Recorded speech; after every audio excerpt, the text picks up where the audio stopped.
Magandang araw po sa inyong lahat. Ako po si Mary Grace Matin, na kababatang kapatid ni Dr. Lynette Maten Metra.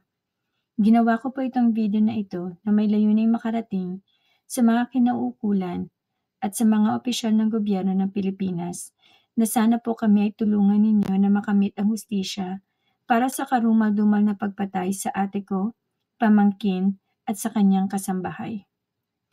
Nangyari po ang massacre noong December 9, 2024 sa Santa Cruz, Zambales. Natagpuan silang walang buhay at nagtamo ng napakaraming saksak sa loob ng bahay ni Dr. Lynette Maten Metra.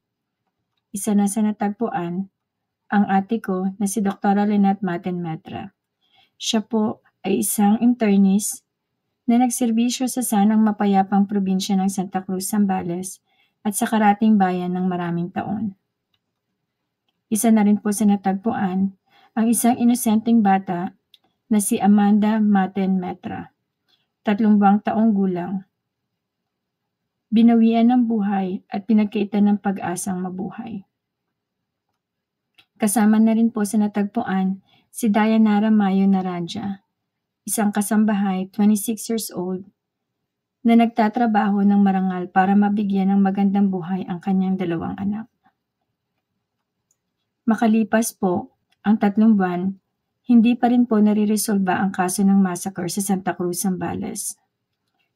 Ako po, kasama ang Misola Maten family, ay nananawagan na sana po ay patuloy niyo po kaming tulungan at ipagdasal. Ako po ay nananawagan kay Mayor Connie Martin ng Santa Cruz, Zambales, Zambales Governor June Abdani, PNP Chief of Police, Sir Kaagbay, Provincial Director, Sir Ariola, NBI Zambales, NBI Director Jaime Santiago, SOCO, DOJ Secretary Jesus Remulla, CIDG Secretary Remulla, President Bongbong Marcos.